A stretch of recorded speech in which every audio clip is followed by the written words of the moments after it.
Hi, James here. During the editing process, I noticed a small geographical error in my review of The Sound of Music. Fortunately, we have seamlessly removed these mistakes, but we apologise to the country of Switzerland nonetheless. Enjoy the show. It's Austria, you idiot.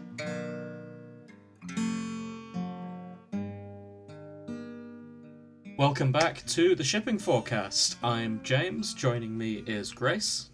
Hello. And Nick. Grace always gets top billing. Yeah. Oh, does she? I'm so sorry, Nick. I keep meaning to alternate, and in my head I've alternated it, but It's okay, Jim. I can see where your loyalties lie. Remind me next episode. Nick comes first. Bros before hoes, James. Jesus. Anyway, welcome back to Chernobyl. We've taken our fanfictions away, and we've had time to read all of them, and we're going to review them. So, we're going to do this a bit differently than we did with Doctor Who, because in Doctor Who, we did it all in one episode, and that took about 2 hours. It was horrendous. It was horrendous. This time, we're going to do them in 3 different episodes, and then we'll talk about them all at the end as a final wrap-up. We'll probably review each one individually in the episode as well. So, I welcome you to the first part of 3, and we're going to start by talking about Suspenders. Grace, why don't you tell us about Suspenders?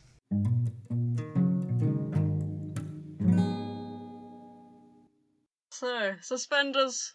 Let's start off with who it's by and the summary. So, it's Suspenders, it's by Insanity Abyss.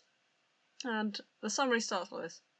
After getting over this shocking moment, Dyatlov made his way back home, one hand still holding his pants, just in case they slip again. He did not want another incident like that one before. The situation itself was already embarrassing enough to him. It almost feels like his hard shell got some sort of ... crack. Has this been mistagged? Because I can see an archive warning saying graphic depictions of violence. Oh. It doesn't seem very violent so far. Admittedly, we have just read the summary. Sorry, I got it mixed up with M/M, which means it's gay, gentlemen. I'm shocked that we have a gay fic in Chernobyl. The relationships are Viktor, Brukhanov. Yeah, that's right, Brukhanov, and Anatoly Dyatlov, Alexander Akimov, Leonid Topdinov. Nice. So, I'm not the most familiar with gay slang, but I've been told that a top is part of how partnerships work. So, could Leonid Topdinov perhaps be the top in this relationship? I don't know, because the additional tags mention Victor top and Anatoly bottom, but not anyone else. Oh, so we don't know. Indeed. It's actually, before we begin, crack fiction, that's a technical term, isn't it? It is, but it's not meant in this fic. Oh. So it's a part of the summary, but after reading this I realised that it's someone's interesting handle on the English language, maybe not necessarily fully crafted yet. They're talking about an actual crack in a shell, but crack fic is one that's meant to be silly on purpose. But I don't think this is. I'm not sure. I really don't. Okay. Can I make an observation? I've just been sort of skimming the first paragraph here. Yeah. A lot of these fics, because mine was as well, but a lot of these fics seem to be written in the present tense. Oh. Which takes a little bit of getting used to.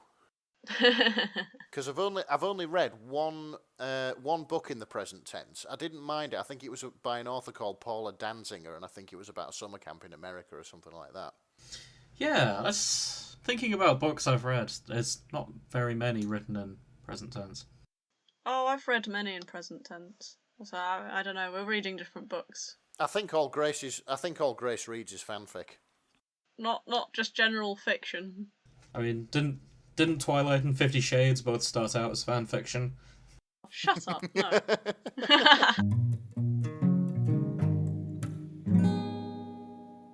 Okay, so I'd like to... Alright, I thought this fic was going to be about Anatoly Dyatlov struggling to keep his trousers up, and Victor just jumps him because sex happens in this. But no, there's a bit more to this, gentlemen. I thought this would all take place during a nuclear meltdown, but first thing they clear up, first chapter, is that today he must tell his boss Victor Brukhanov, whatever the fuck his name is, about the successful test. Oh. Oh, it's an alternate reality. There is no nuclear meltdown, for starters. Oh. So yeah, he succeeded in the test. Huh. He managed to not poison his nuclear reactor or cause a violent explosion. Well done, Anatoly. Do you think the divergence in the timeline was that he forgot to put his suspenders on? And thus, because he was holding up his trousers the entire time, he wasn't yelling at the men as much? No. Here's the thing. All this shit happens afterwards. After he's had a successful test, he's gone to bed, has to get back up again, and he noticed that he can't find his suspenders anywhere. Oh no. Like, it's absolute fucking nightmare. They're gone. Okay. No, there's another thing I want to complain about. Is that they use the word nice as a descriptive word very frequently, and it's pissing me off something ridiculous. I ended up turning into a drinking game. After a refreshing cup of coffee and a nice shower, he finally looks like a person who had a successful night. His hair nicely brushed back, his beard all trimmed, and his suit. Wait, his suspenders are nowhere to be found. What a nightmare. Without those, his pants, which do not fit at all, will slip and slide the whole time. Slip and slide the whole time. That's exactly what my jeans do when I don't wear a belt. Yeah. And at least you can relate to Dyatlov in this situation. Oh, yeah. Yeah. Though he didn't have a beard. He had a tash. Yeah. But not a beard, yeah.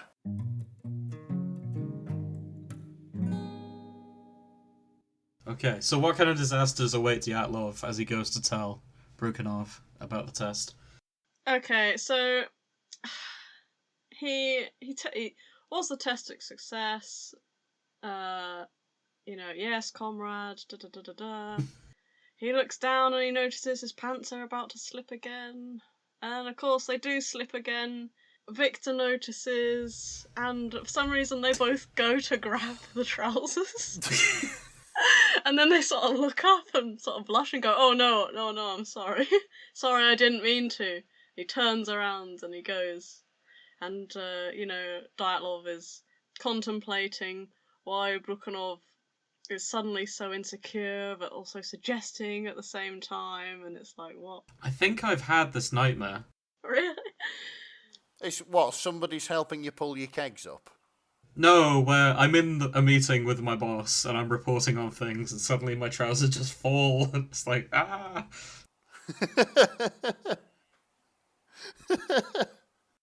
Christ. It's usually less romantic, though. Actually, a similar thing has happened to me while I was lifting an engine into the parts van. Go on. Well, yeah, bent down, they split. Oh. Ah. Like, from crotch all the way to the back. So you ended up with a pair of tights. Yes, I ended up with a pair of tights that were then held together by staples for the rest of the day. And that's why at your work they call you Staples. I have had many nicknames. Staples, unfortunately, wasn't one of them.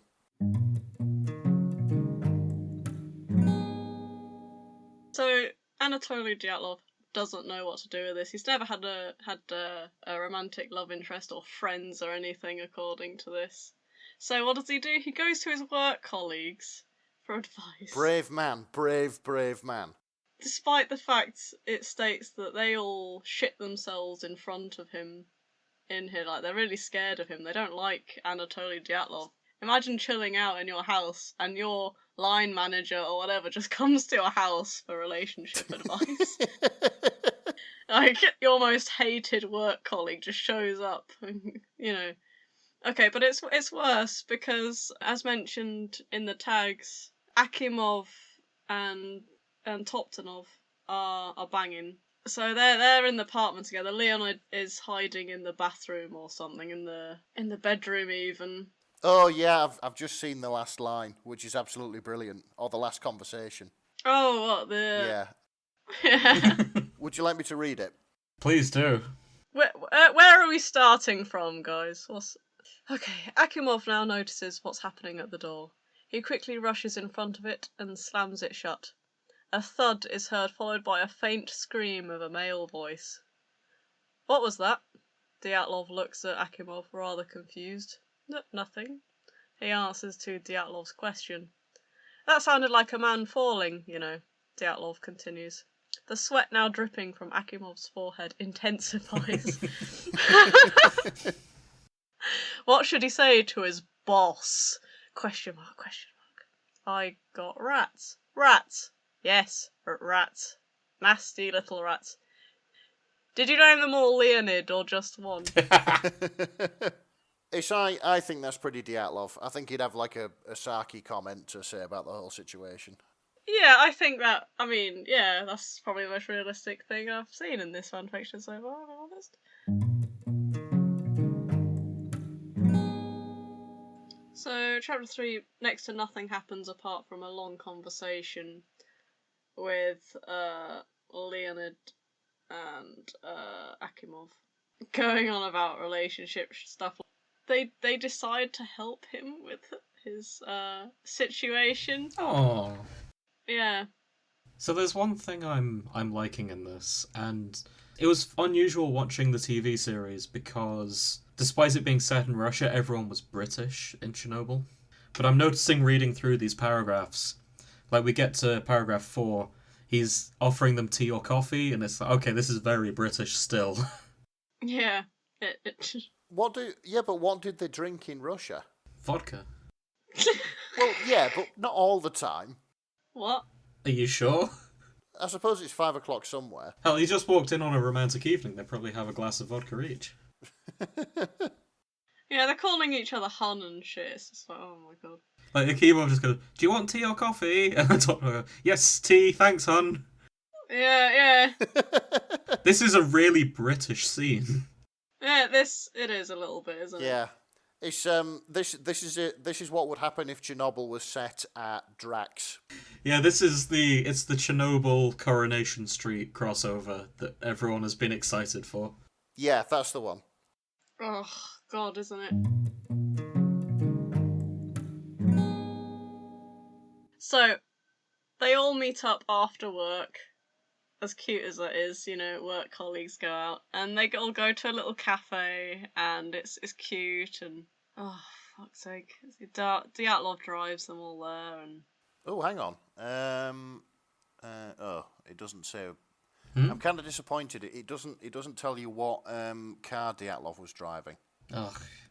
shut up, Nick. No, you could tell a lot about the status of a man in Russia on what car he was driving. It's okay. They mention Victor's car later. Oh, good. That's good. I'll look forward to that. Yeah, you'll like the description of this car. Excellent. I bet it's a Gaz Volga. Mate. So there's a line in chapter 4 that bugs me. It's, Akimov looks back to them. What? Is something wrong? Is something stuck in my mustache? And then he taps his beard confused. Does he have a beard or a mustache? Oh god, who fucking knows? It's the fact that they know it's a mustache and not a beard. And they keep calling it a beard anyway. Because as far as I remember, no one has a beard. Maybe they do remember him having a beard for some reason. Maybe he's not accurate to the cinematic portrayal. The Chernobyl cinematic universe. Oh god, shut up. No, that's clearly a mustache. It's just an AU, but the only difference is that the disaster never happened and Akimov's got a goatee. God's sake. Yeah, so if Akimov just grew a beard, none of this would have happened.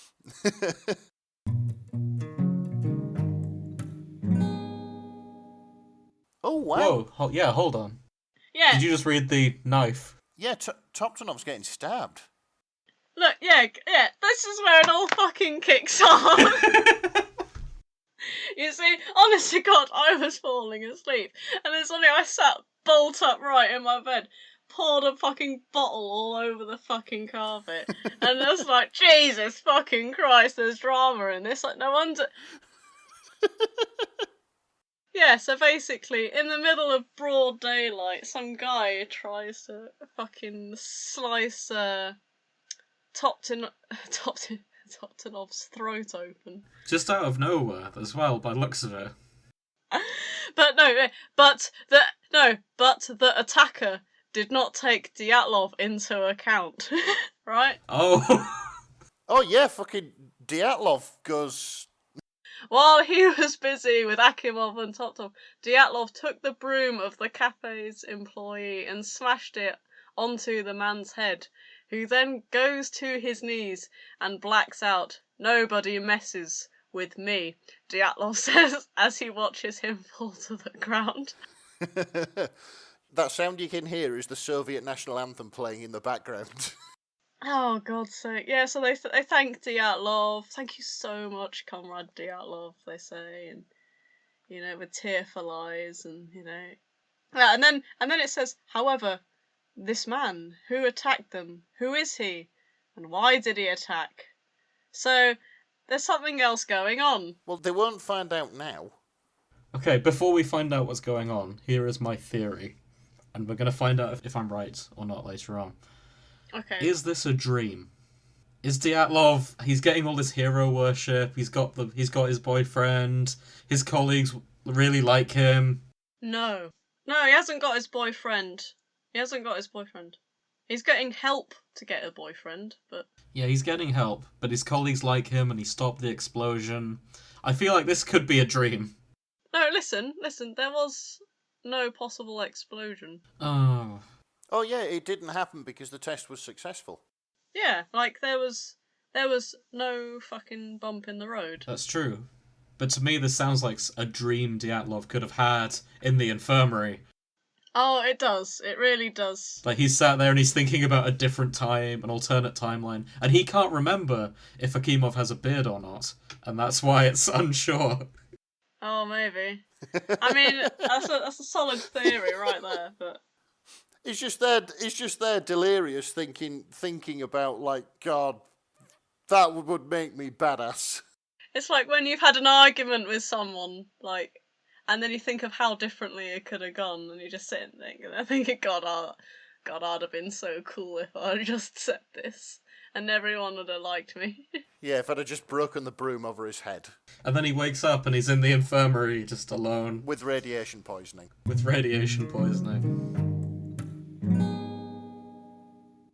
Okay, so after this, the police take the mysterious guy away. The three blokes make their way back to Akimov's flat. So finally Akimov returns from the kitchen with the tea for Toptonov. So, he starts. So they're drinking tea again. Yeah, they're drinking tea again. What shall we do now? Everything is reported to the police, but there is still the possibility of danger, especially with the grand opening of the amusement park in a few days. Oh, okay. That was pre-disaster then, because the amusement park was scheduled to open. I think it was like a couple of days after the accident actually occurred. Oh, okay. So they've done their research on this alternate timeline. Yeah, they have. That's quite impressive. However, can I read a line? I've just noticed it doesn't sit right with me, but it sounds like it should be part of that chapter of Harry Potter that was written by an AI. Do you remember that one? I do. Okay. It was Dyatlov, who is a nervous bundle of bricks, Yeah. still sits inside his flat. Yeah, he was as nervous as a bundle of bricks. It's an odd metaphor. To me, the take-home for this chapter, though, is the amusement park's going to open and he wants to take Brukhanov with him as a date. That's the impression I get. Yeah, he's gonna ask him out at the opening. Is what his plan is. Yeah. Right, he's sitting there like a nervous bundle of bricks because he's waiting for Akimov and Toptinov to come get him, to go to the opening together. If he comes too late to the celebrations... Oh, God, Brukhanov. It's Brukhanov. Brukhanov. Hey! Brukhanov will... Why can't they just call him Victor, for fuck's sake? It's just... Oh, everything else is English. Make it easier for me. They learnt to spell it and they're going with it. Yeah, clearly. Last name terms. What's going on? Will most likely not be available for him for the rest of the evening. Finally, the doorbell rings. Thank God. Dyatlov rushes to the door like a madman. Furious, he opens the door, ... to discover who is on the other side. It's not Akimov or Toptonov. On the other side of the door is Victor. Dun dun dun. Freezes in motion, his eyes growing wide. He stares at the man in front of him, speechless. The panic is strong within him. What should he do? What should he say? Maybe he should just slam the door shut and hide under the bed for the next 15 years like the coward he is. So you know in anime where it kind of goes like a pink petally background when people see people they like? Oh, That's God, kind of what I'm imagining, like when the door opens, it's just like, shh. I've just had a thought. Yeah? Do you know if Dyatlov did go and hide under the bed for the next 15 years? He missed the fall of the USSR. Yeah, but wouldn't the Chernobyl disaster be prevented? Oh, maybe. So indirectly, it is Brukhanov's fault, and that's why he was in the dock with Dyatlov. This is a strange timeline. So have you been looking at the comments section, by the way? I decided not to. I just had a quick look, and there's one comment that caught my attention, and it says, "Oh, whoa, I love it. Lesson 3. Brukhanov and Dyatlov is my favourite ship from the whole series." That's a funny way of spelling Shabina and Lagasov. They definitely have a controversial opinion. Okay, so opens the door. It's Victor. Good evening, comrade, he says. Victor smiles. He carries a single rose with him, holding it up towards the Oh, Brukhanov. I was wondering if you want to spend me company at the opening ceremony today. Dyatlov takes a step back. What did he just say to him? The utter confusion is written all over his face. He is not prepared for this. Luckily, this time he has his suspenders, and they sit Yes. all tight to keep his pants up. Hey, well done. So I have a question. So, just thinking back to the last chapter, Dyatlov is at Akimov's flat, last we check. He doesn't go home. How did Brukhanov find him? I don't... No, hang on. There must be a little bit of writing which says that he goes home to his own flat. Yeah, I'm just having a look, because I smell a plot hole. If this is the only plot hole you've smelt, then you're nose blind. Oh, hang on a sec. It's the days pass and May finally arrives. Okay, yeah. Yeah. Fair enough. Well, I'm kind of hoping that Dyatlov hasn't just gone into Akimov's flat and just refused to leave for months. You never know. So Brukhanov shows up with a rose. Okay, yeah, he shows up with a rose, and he takes him off out. He's got his suspenders on. He's ready. He's ready for this date. He's had time. He's so fucking ready.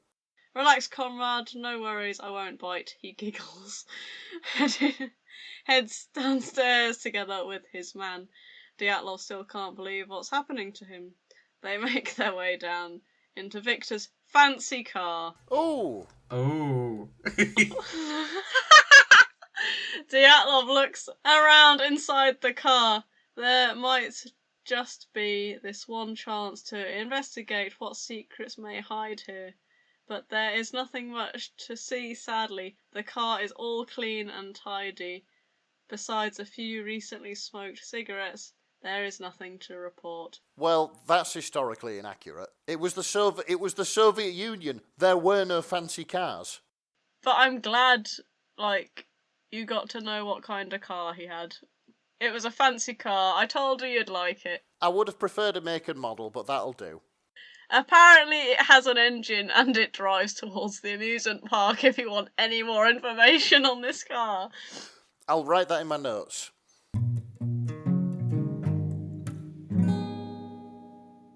Okay, so basically Dyatlov and Victor end up on stage. Yeah, why does that happen? He gets Dyatlov to cut the ribbon for the opening ceremony. Huh. Of the amusement park. Yeah. That makes sense. Because Viktor Brukhanov, his sort of task wasn't just to oversee the construction of the power plant, but also Pripyat itself. Oh. So that would make sense why he was up there. So of course his date gets to open the... Okay. Well, I mean, I think the plan was for him to do it, but he was like, no, this is all romantic and... Okay, yeah. So they head to the big wheel, and they're looking out over the forests and rivers of Pripyat and everything. Oh. Anatoly, Victor asks him from aside. Dyatlov looks at him again with a shocked expression. No one called him by his actual name for such a long time. It felt strange to hear it again, and out of Victor's mouth it gains even more special tone. Yes, he then answers, cheeks flushing. And then they smooch. Yeah, then they smooch. Yeah, there's a big old speech by Victor first. Oh, can I read a bit of this? I think I've seen the bit that you're going to read. I don't know what came over me, but at the moment your pants dropped, I felt the need to give you a helping hand. I was so embarrassed that day. I could not contain myself. I felt guilty. Please forgive me. Is this the most romantic thing we've read on this podcast? God, it might. I don't know. So far, maybe.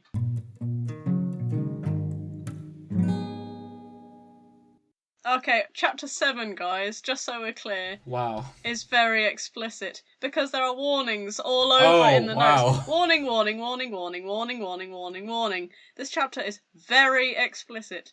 If you are soft-spoken and cannot handle mature/explicit content, I ask you to skip this chapter. Thank you. Is anyone here soft-spoken and cannot handle mature/explicit content? Turn away. Okay, I'm out. So, how explicit is this gonna get? Because In Which Amy Grows a Penis did not have this many warnings. Hang on a minute. Something's just come to me, right? This is made all the more awkward by the fact that Viktor Brukhanov has a wife. Ha! Huh. Oh shit. Didn't know that. Not in this, I suppose. Not in this alternate universe where Akimov has a beard. Okay, so they share ice cream together, they're acting shy and all that bullshit, and how about you come and sleep at my place tonight, Tolya? Is it okay if I call you Tolya? Or does it make you feel uncomfortable? Victor asks with a gentle smile on his lips. But yeah, Dyatlov agrees. He takes Dyatlov's hand again, standing up, dragging the other man with him, gentle. His movement is smooth and angelic. It's like a trance, and Dyatlov just follows with it. This is the short, stocky guy with curly hair who runs the fucking power plant. Yeah. Smooth and angelic. Smooching the guy with the Tom Selleck mustache. Okay, so they're in... With one hand, he starts to open Dyatlov's pants, and with the other, he starts to take off the suspenders. I'm sorry, but... No, I'm really sorry, but they describe it as a gentleman's sword. I was Where's getting that? to that. I was looking forward to getting to that. You bastards. Right down to his gentleman's sword to give it a nice massage. Any immersion that was here, gone. Sorry, gone. Out the window. This was so romantic until Gentleman's Sword. Oh my god. Oh, I'm sorry, Grace. It's okay.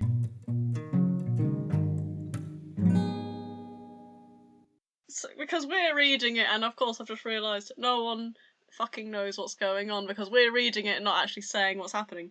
They've gone back to Victor's flat.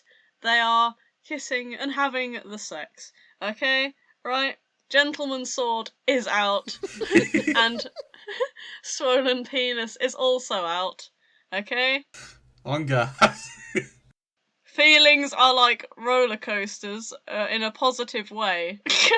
In a swift movement, Victor then takes his suspenders again, grabbing Dyatlov's arms and pulling them up to the head of the bed, tying both hands there. Dyatlov opens his eyes again, wondering what's going on. Huh. Victor stands up and taking the other pair of suspenders that belong to Dyatlov and returns to the man on the bed. So he's... Oh. With force, Victor jumps onto Dyatlov, piercing him down to the bed and wrapping the suspenders around the neck of Dyatlov. Dyatlov, on the other hand, opens his eyes wide in fear. Is that some weird sex practice he's not aware of? But against what he expected, Victor ties the suspenders tighter and tighter without mercy or hesitation. Dyatlov starts to choke. He can't move or breathe anymore. He closes his eyes, losing consciousness. Blackout. Did this just turn into a snuff fic? Yeah. No, it hasn't. Shall I tell you why? Because chapter 8, the window breaks with a loud clanging noise. Shards of glass fall to the ground right next to the bed. A slender figure, dressed completely in black, breaks through the said window. His face is covered with a black bandana, protection glasses, and a beanie. What? With a forceful swing, he slams Victor off of Dyatlov, taking a knife and cuts both pairs of suspenders to free Dyatlov. So can we just process what's happened here? No, because this is how I processed this. It just hit me like a fucking brick. Let me stop and process this. Okay. They're having sex. The gentleman's sword is out. Yeah. They're doing their thing. Yeah. Brukhanov starts choking Dyatlov with his own suspenders. Yes. Who just lays there and takes it. Just lays there and takes this. They didn't set up a safe word. This is very bad kink. Yeah. A ninja has just broken through the window. Essentially, a Russian ninja has just broken through the window. What is this thing? Never mind that. How did he get in? Like, it's an apartment. How many stories is he up? Yeah, I assume he just swung through James Bond style, like from the other building. I don't know. See, honestly, this is what's funny, is that I was reading this and it sort of jumps into a fucking superhero film halfway through. Yeah, like, the first 7 chapters were quite a slow burn, and then we get to choking gentlemen's swords and ninjas. So there's a fight. Okay, there's a fight. Victor goes down and falls to the ground. The figure in black grabs Dyatlov, who still lays like a sleeping beauty, says, "You better be thankful," he mutters, picks up Dyatlov and jumps out the fucking window all the way to the ground. Of course. Probably does like the superhero pose.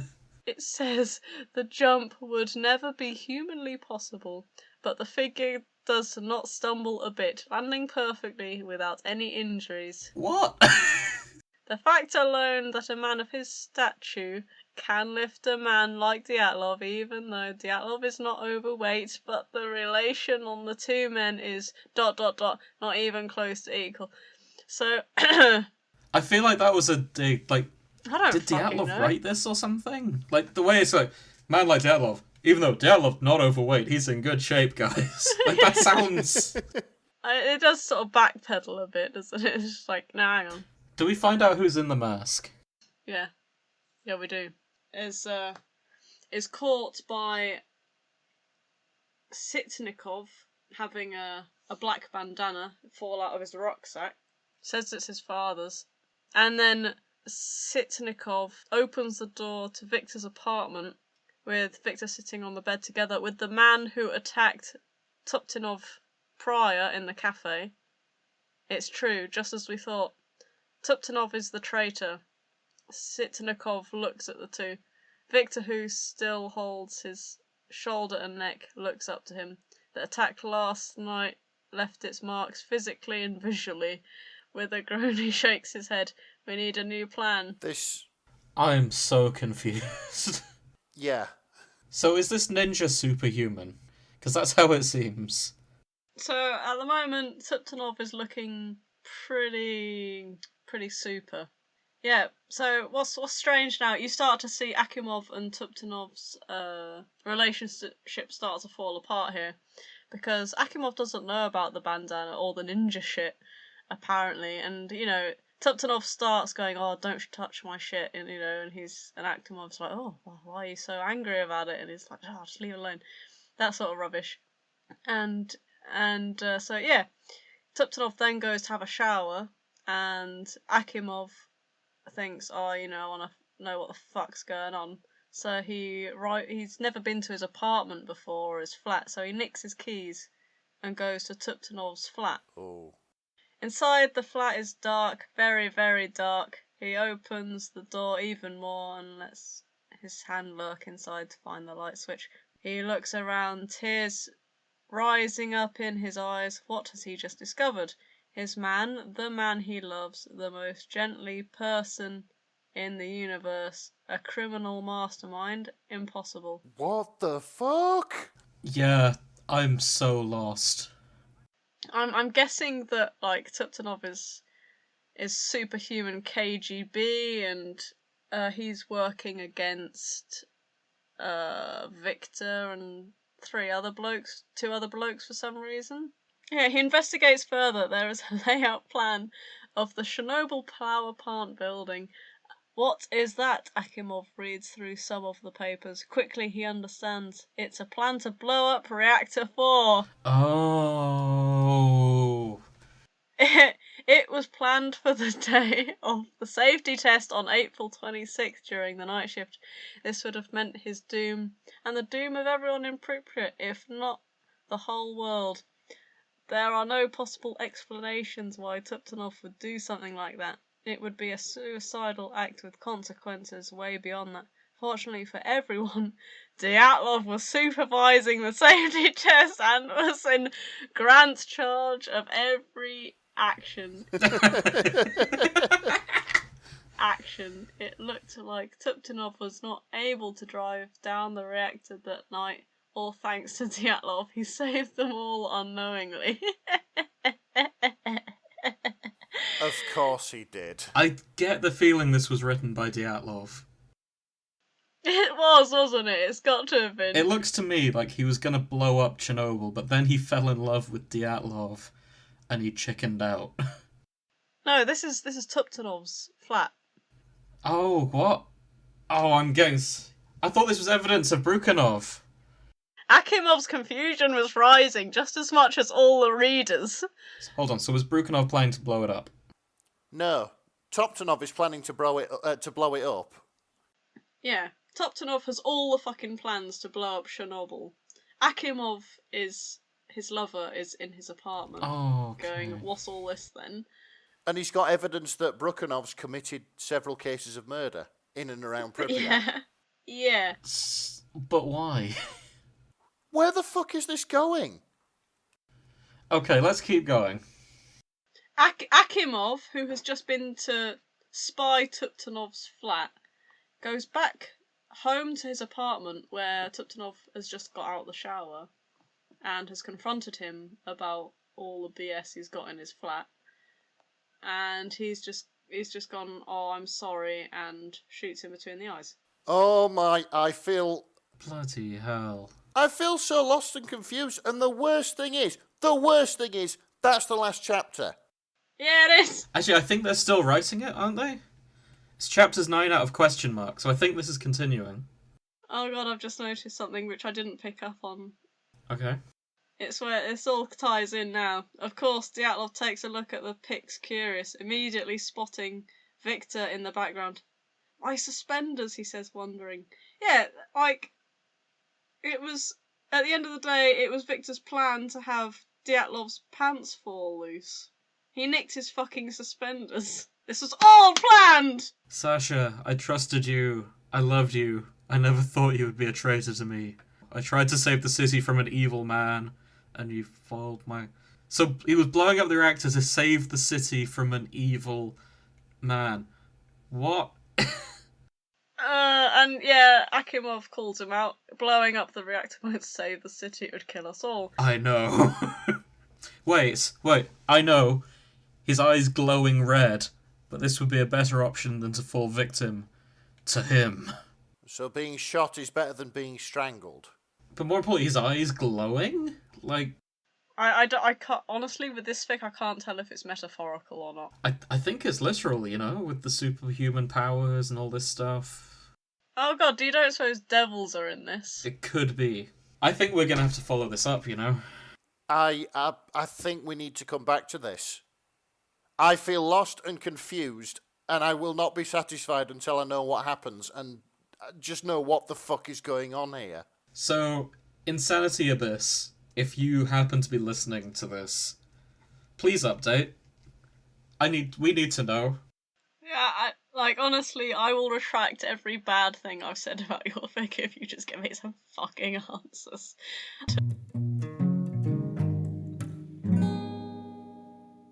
So, are we ready to do reviews, Grace? Reviews? Oh my god. Yeah. So, in terms of romance, how do you rate it out of 5? I don't know. It's very, very schoolgirly. It's kind of naive, and there doesn't actually seem to be any romance in it. It's all very one-sided. It's just poor Dyatlov being a lonely old man, and just no one actually loves him back at this point. Okay. Being seduced and then being choked to death. Yeah. Yeah, that was rough. Like, okay. What about fitting into the canon, like, out of 5? Well, no. No out of 5. I mean, there were some nice touches with bits that would have happened and stuff, like the background research. That although limited, there was some. Yeah, the fact that the fairground I thought was a nice touch. Yeah, they did quite well there. And lastly, and I think I know the answers to this, how weird did you find it? Out of 5. Fucking 6. Completely batshit. God, it was, wasn't it? Like, it was... Oh, it was fantastic in the worst possible way. So, last one, which we didn't do for Doctor Who. Did you like it? I wish I didn't. I mean, I hated it. I fucking hated it, but I need answers. Yeah, I think I like this one too. It's one of them slow burners. It's like hell it is. No, I agree with Nick. It was like, it's just your generic sort of romance sort of story, and it's just going to be about two characters fucking like all of these are. And then it just goes from 0 to 100, and it stays there until the last chapter. Yeah, I like it when fics surprise me, and this one absolutely surprised me. I was here for comedy. I thought this was the light-hearted fun one that we gave you. No, you gave me East Pripyat. Dun dun dun dun dun. Da, da, da, da, da, da. Huh.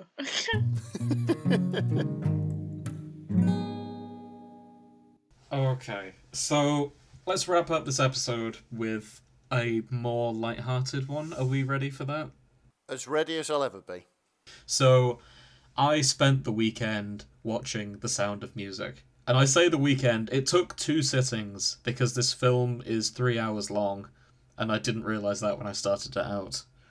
So, strap yourselves in as I tell the story of the baddest bitch in Austria. Maria von Trapp. Nobody has ever said that about The Sound of Music before. The baddest bitch in Austria. Well, well, they obviously weren't watching the same film I was, because honestly, she proves herself a pretty bad bitch the whole way through. Did you enjoy it? We'll get to that when I do my reviews. So that's a yes. So it starts out with Maria. You'll probably realise this, calling her Maria von Trapp is a spoiler in of itself, We're just going to call her Maria for now. She is living as a nun. She's not actually a nun. Yes, she's training to become a nun. She is a postulant, is the technical term. And the other nuns want rid of her. There's a whole song about how she would be terrible here, and one of them defends her and says, "Oh, well, she makes me laugh," but that's the only redeeming feature they can think of her. They send her out to go live with the Captain Von Trapp. Turns out this guy, he's been getting around. He has 7 kids, and she has to help look after all of them. And they are the littlest shits you have ever seen on screen. Like, they give her a really hard time. So, to establish dominance, she takes the curtains in the house and she cuts them up into outfits for the kids. What? And she forces them to wear them. So, bit of background on this. Captain Von Trapp, he wouldn't let them have clothes for playing around. And she insists that they need to have clothes that they can play around in. And this is relevant to the fic that we're going to cover later on. Just hang on a second. I can't believe I'm doing this, because this was like the AAA movie of its time, right? But didn't Captain Von Trapp walk in at any point and go, "What the fuck have you done to my curtains?" No, he was on a business trip to Austria at the time. But what happens when he comes back? He doesn't care in the end. Like, he sees them dressed up in the clothes and he's like, "Man, those are some shit clothes. Those are hideous. Where did you get those?" And she's like, "I cut them out of your curtains." And he's just like, "What?" And you think that would be fired on the spot, but she actually gets to stay for another weekend to then win him back. And obviously they get married later on, but were it me, I would have kicked her out on the spot for fucking up my curtains. I'm really sorry, this is fucking weirder than Suspenders. No, it's not. No, it's not yet. Anyhow, putting the kids in these ugly clothes makes them behave. Like, she properly establishes dominance by forcing them to dress up looking completely daft. Also, she teaches them to sing, which is kind of a side part in the story. It doesn't really come up that much, but yeah, she teaches them to sing. There's all this do-re-mi stuff. So, anyway, there's a party later on. It very much cuts to the party after all of this debacle with the clothes, and we meet our other villain, who is the third corner in this love triangle, whose name is Baroness Elsa von Schreider, which to me sounds like a villain name. I don't know about you guys. Yeah. She sounds very Austrian. Yeah, I think she is Austrian. And Maria and the Baroness vie for Captain Von Trapp's affections, and the Captain's set to marry the Baroness, and for some reason the Baroness changes her mind. Like, she sees them being all doe-eyed at each other, and she goes, "You know what? I don't want to get in the way of this. I'm just gonna leave." That's convenient. Yeah, this is the most anticlimactic villain setup I'd ever seen. Like, there's a brief moment where she's trying to convince Maria to leave. Does that really make her a villain or just a woman? She's not really a villain, is she? Come on. Yeah, but if you go look at a picture of Baroness Elsa von Schrader, she's got this proper, like, femme fatale villain outfit going on. Oh, she's just pretty. Yeah, all the signs said villain, but it turns out she was just pretty. I'll remember that. The pretty ones, the villains. Usually. That's why Hitler was so gorgeous. We'll get to the Nazis later, but first there's a wedding, and this is when Maria von Trapp proves she's the baddest bitch in Austria. And this is why I think she's the baddest bitch in Austria. You enjoyed this, didn't you? She had a wedding at the nunnery she grew up in. Okay. So look at this. She has gone from someone even the nuns didn't want, like a poor lass who they think is going to go nowhere, goes away for 6 months, comes back with the handsomest man in all of Austria. This rich captain, and she marries him for all of those girls to see, and she's just like, suck it up, scrubs. Suck it, virgins. Look at the man meat I've just got with. Indeed. Just so she goes all the way back to the nunnery where she was kicked out just to shit on them. Yeah, like, she may as well just T-pose down the aisle, to be honest, because...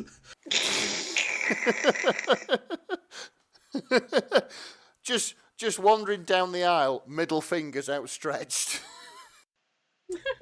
Pretty much. But they all sing, and they all pretend they're quite happy for her, but you know deep down, like... They fucking hate her now, yeah.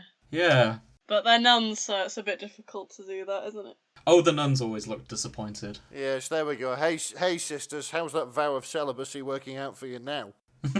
And then the Nazis show up. Ah, finally. The Nazis want to enlist Captain Von Trapp in the Third Reich because he fought, I'm assuming, World War One. It's never actually clarified. It'll be World War One. I mean, the ages don't really line up because he's like mid-30s and he's a captain, so maybe he was a teen in World War One. I don't know. Yeah, there were a lot of teenagers enlisted in World War One. So I have just realised I've been saying Switzerland this entire time when I do in fact mean Austria. Oh, I didn't even notice. Oh, God. Way! Apologies for that. It is set in Switzerland, but that happens later because they escape to Switzerland. I should probably have notes when I do the films next time. Would you like another disclaimer? Nah, I'm sure it's fine. So anyway, the Nazis show up. They try and enlist Captain Von Trapp, but he's like, no, I've got my hot wife here. I plan to stick around and raise my kids. My 7 kids. And probably have 7 more with this one.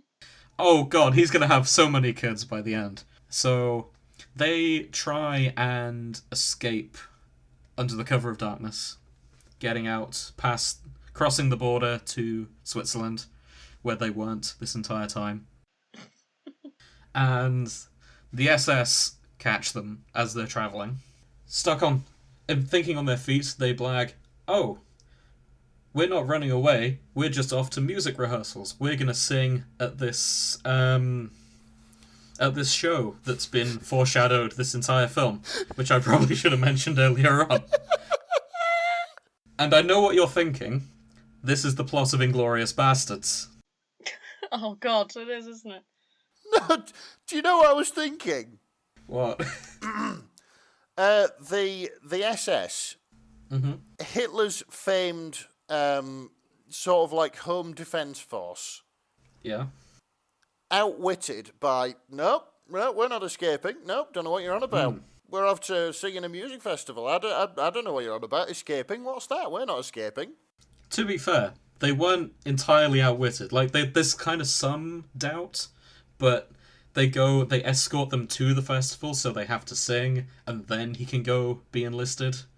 Oh, right. So it's not like they completely get away. It's fine, you've got to go up there and sing. Oh, that's a shame. I was kind of hoping they'd sort of like pulled these are not the droids you're looking for type of shit on them. I'm afraid Captain Von Trapp isn't that good. So they take the Nazis to go see this festival. What, all of them? Yeah, well, not all the Nazis. Just most of them. And they all have to get up. They all get up and perform, and unfortunately, it doesn't go as Inglourious Bastards as I expected it would. It actually resembles more the scene from Muppets Most Wanted. They're singing, and they each say goodbye as part of the song, and then they leave. Walking in the coal mine, going down, down. And they just nope out. It's like, as part of the song, they nope out in the musical number, and the Nazi's like, hey, well done, good musical. Wait, what? Where did he go? And the Von Trapps have already pegged it. And there's a bit of a car chase, and then they go hide in the monastery, and there's quite a moving scene between Captain Von Trapp and the guy his eldest daughter is sweet on, because he's joined the Nazis as well. And yeah, they run away, they go to Switzerland, live happily ever after. And that's the 3-hour plot of The Sound of Music, explained in roughly 10 minutes. That's right. So basically the entire military might of the Third Reich, outwitted by a war veteran, an ex-nun, and their 7 sprogs. And they sang as they did it. Oh yeah, there's a lot of singing, I should probably mention. Did I mention the singing? But how does this tie in with Chernobyl the musical? You'll find out next week as I review The Sound of Love, the crossover between Chernobyl and The Sound of Music. So... Oh, I can't wait for this. So until then, good night. Good night. Good night.